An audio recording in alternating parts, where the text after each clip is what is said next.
This forum is dedicated to ESG, and from what I see from my side is that the ESG regulations and the wave of changing that is coming is not just another set of regulations like the shipping industry has been adapting to for the last decades. It's not something like the double hull change. It's not something like the ballast water change.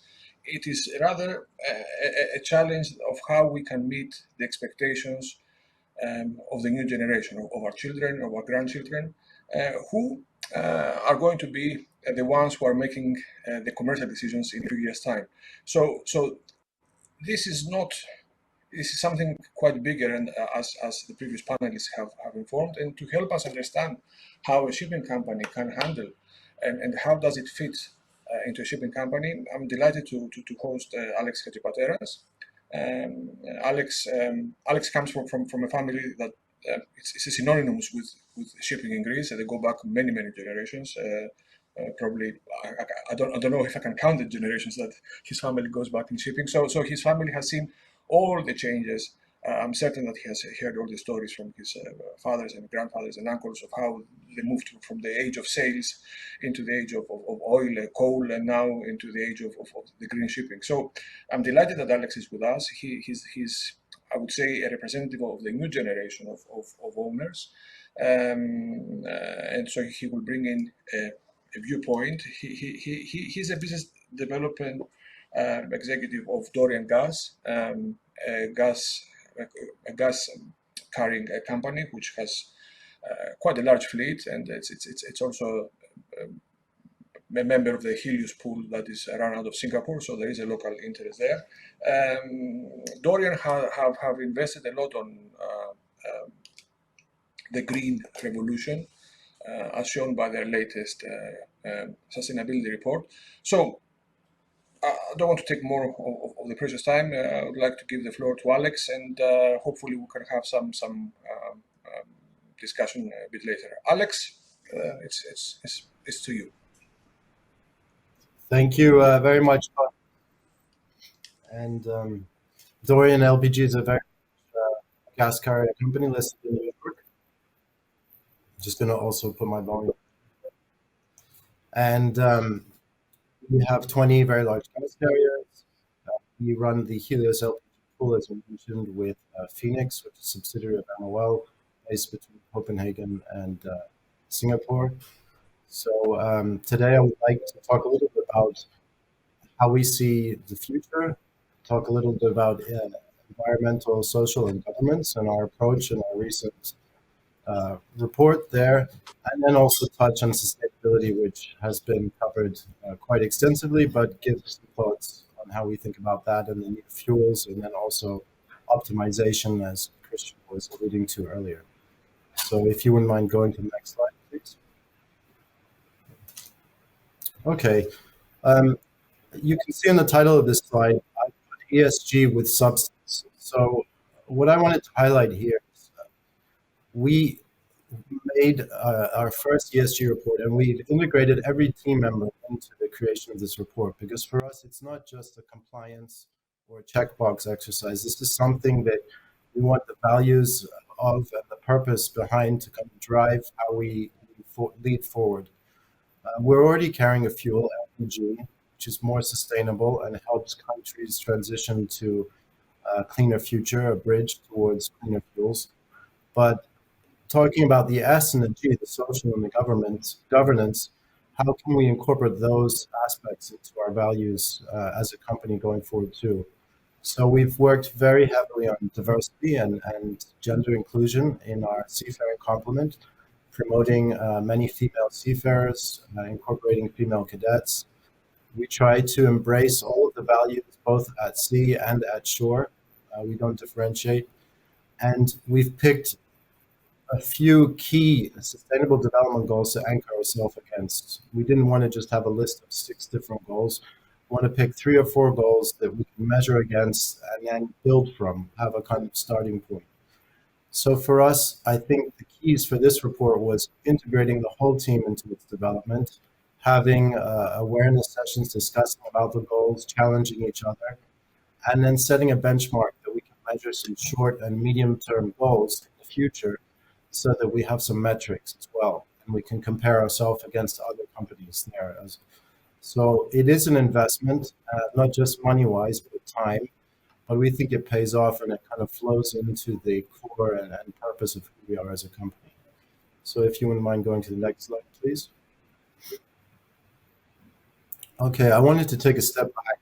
Also, Christian mentioned earlier, Zero North. Scale is very important and it gives you trend lines and it gives you lots of data. But we're also seeing a lot of smart systems and different technologies that are helping companies that are medium to medium large companies be smarter about how they manage their vessels and how they can use the insights from that data to both have safer routing of the vessels, to improve navigational safety on board the vessels, because of course carbon reduction is one aspect, but we're also trying to reduce off hire, reduce incidents on board.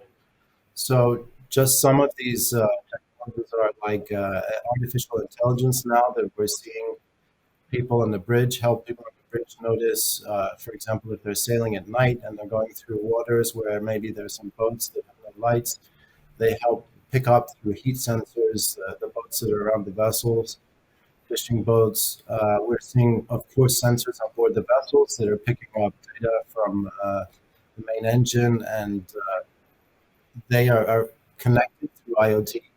So we're seeing much more interconnection.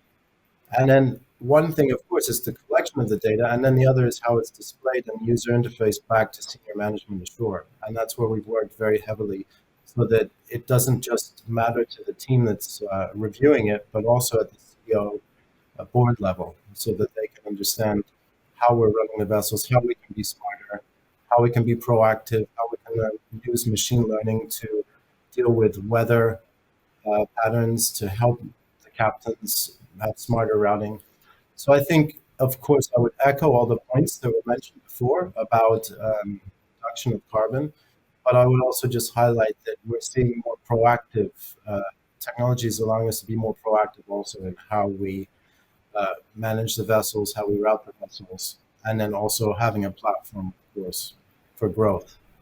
And then I've just put this slide for vessel values here, which, although it's not a new company, it's another example of a technology where for many, many years to get the value of a vessel, you were using three different brokers, and vessel values were very smart in that they took an algorithm and they look at data points and they allow you to kind of plug in a vessel category and then pull a number out of there. So just to show that I think our industry is ripe for disruption. You're seeing many new companies there with whom we're working with some of them. So I think that's a very positive step for the industry going forward. The next slide, please. Okay, I'm exaggerating a bit here, but here's an example of an online dashboard. It's displaying some of the data tags, and it's what we call a mimic. So this is kind of a window that we would see from ashore to take a pulse of how the vessel is doing, any limits, any areas in the engine room, maybe overheating, maybe generators that should be stopped. And I mean, this is very real. This is how we look at the vessels now, and it's impacting how we manage differently. Where we don't even pre-COVID have to travel as frequently to the vessels. We're able to do much more remote, automated maintenance. And that, of course, changes the human resources mix that we look for ashore. So we're looking a lot more at automation, like I put in the example Formula One, but we are looking at people with electrical engineering, automation background to help us help the crew on board troubleshoot remotely. And I think this is really a game changer going forward. And it's also very helpful for medium and smaller companies because you don't need to have a huge team flying around all the time. You can have a specific skill set ashore and help if you have talented seafarers on board, or if you train them to resolve problems in real time or in a period of several hours. And of course, there are more and more companies now that are helping have a more user-friendly user experience here with how this data is displayed. Or, of course, you can customize it, and if you have the resources, make a custom interface. The next slide, please. All right, I would be remiss in not discussing the carbon intensity reductions that we have to achieve. Of course, the big milestones in 2030 with the 40% reduction, and then 2050 with 70% intensity and 50% carbon reduction CO2. I think these are huge targets, and of course we have to focus on the low-hanging fruit, uh, energy saving devices, vessel optimization, and on the next slide, we'll talk a little bit about the fuels. But it is true that if we sit back and wait for the shipyards to create the vessels that are just going to comply with this, we'll be waiting a long time. So I think we have to work in partnership, uh, for example, with the Maersk Foundation for Zero Carbon, with the Global Maritime Forum, with our fellow owners to share best practices here and push the engine manufacturers because ultimately they will only produce engines if there's a commercial demand. And some of these dual fuels, of course, for containers or certain industries, it can make sense. But in the more tramp spot market where the routing routes are not predefined, still it's highly expensive to have dual fuel engines. And you see people building ships that are dual fuel ready but not paying the extra 8-9 million on a VLCC, for example, to have a dual fuel engine from the outset. It's still few and far between, and that's just a middle ground. If we want to achieve these goals, we're going to have to go even greener than there. So, on the last slide, if you wouldn't mind changing, I highlight some of the fuels. Well, first, talked about low hanging fruit. Of course, when we talk about an eco ship or efficient ship, one thing is the engine, but of course you have the hull, and you have how to optimize the hull, the trim line. So we've been looking at digital twins, looking at model tests, seeing how we can have the most efficient vessel and what kind of different tactics we can take to optimize that through these energy saving devices, through batteries that can help, of course, when the vessels are alongside. We discussed smart routing. All of these things individually maybe pick up 1 or 2%, but when combined, they're very significant and they can help in combination with ultimately what would be a new fuel choice. So, of course, as I write, different sectors will opt for different solutions, but we're all pushing in the same direction, and it is exponentially growing. And the last slide, please. Fuels. Okay, so here we have some of the five main fuels that are discussed. Um, Maybe starting in reverse, we see a lot of biofuel trials right now. So one thing, of course, is the biofuel. The other is being able to acquire a significant amount of the biofuel, making sure that it works well with your engines. But this is something that's real and active, and we see many owners now trialing biofuels. LNG, LPG. I mean, LPG, we have a ship coming in 2023, a dual fuel LPG powered very large gas carrier. Of course, it makes sense if you have an LPG carrier to use LPG as fuel. Of LNG also is much cleaner, and you see many tanker owners looking at LNG as fuel. It's a great stepping stone to the future. It's not carbon free, but it's perhaps one of the most researched and progressive ways to reduce carbon going forward. And then you have, let's say, ammonia all the way to the left, which is probably one of the most talked about possible solutions because it's CO2 neutral. There, what we're focusing on is the well to wake to make sure that the way the ammonia is produced is also carbon friendly. So I think this is something, perhaps if you take biofuels, LPG, LNG as something that's happening now, ammonia will be happening, but it's not right yet. Still, there's people working on developing that, many trading companies focusing heavily on that. And similarly, you see methanol, of course, there are companies focusing on methanol. Um, Both of these need pilot fuel. And then, of course, hydrogen, I put that as kind of the future play there last, but this could be very, very important too as a kind of ultimate solution. So this is a highlight of how we think as Dorian. I hope I haven't touched too much on points that others have covered, but I'm happy to take any questions. Yeah, th- Thank you, Alex. That was a very concise and comprehensive at the same time your thoughts. I don't know whether we have anything from the floor, but I would like to ask you, Alex, as being a business developer in both Dorian and the Helios pool, and given the very, as you described, your ESG report has been quite cleverly constructed, I would say, where you selected and prioritized specific metrics. But as a business developer, how has that helped you in your job? What I mean is how the existence of such a report or such a good report or such an extensive report compared to a say greenwashed report, does that help you in your discussions with your your various counterparties? And do you see that as the investment that you are doing it is you are going to get back your effort? I think that's a great question. So, um, taking the counterparties and then splitting them, for example, if we start with customers or charterers, absolutely yes, it pays back because in a way we're responding to questions that they have asked and they're discussing and they're doing as well. So I think it's something that is demanded by them, but it's also something we're happy to fulfill.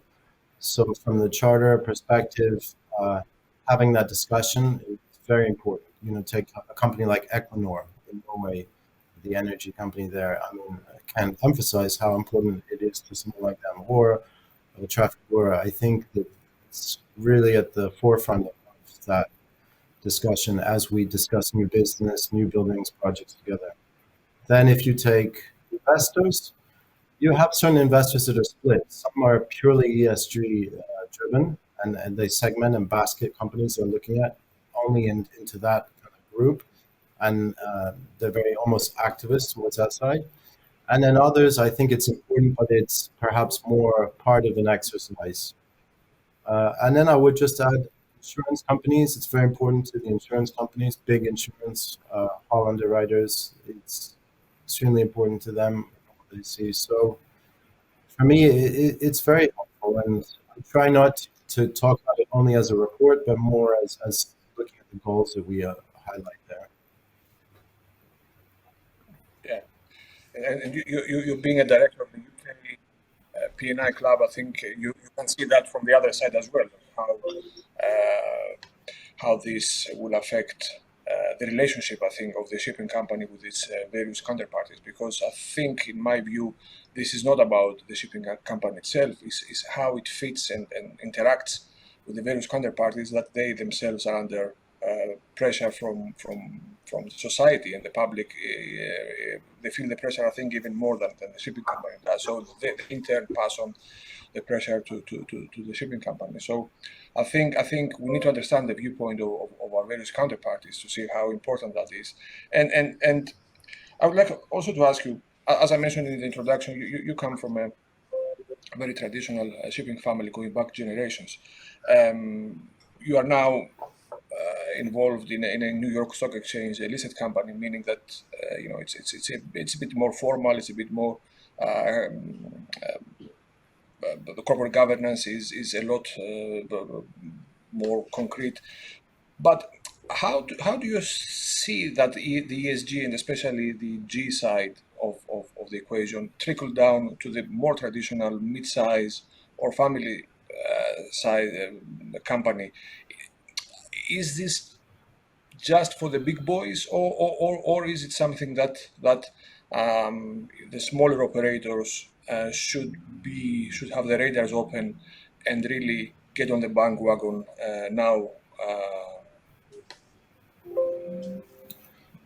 I think that it's something smaller and medium companies, of course, if you're a smaller company and you're involved in the tanker business or gas business, I think you have a certain level of structured compliance that you fulfill because of majors that you're working with, TMSA and the like. So, in a sense, you already have quite a systematic approach to how you run your day to day business. And that can definitely carry over to perhaps oversight as well. And then I think dry bulk is going in that direction. Where we were, even as a listed company, let's say cautious, was being selective about goals, making a specific choice not to pick too many just to seem, all of the goals are very honorable and I would love to comply with them. But if you pick two or three and it's realistic, I think you can work towards them without, let's say, ultimately what we're talking about is the cost element here, because a smaller tanker company, for example, hasn't been making money in the last few years, and every penny counts. So I think starting from what you already do is a good place, and then seeing how you can formalize around that, because that will, let's say, caution your investment going forward, and you don't need to be concerned about too much money. Yeah. Thank you, Alex. Thank you. That was very insightful. I don't think I have any questions from the floor. So from what I see in the program, there is a short break. I would like to thank you, Alex, for being with us, and I pass on the microphone to the organizers. I'm not sure whether we have a virtual coffee or not, but it's a coffee break. So let's break for coffee. Thank you very much. Thank you, Costas. Thank you.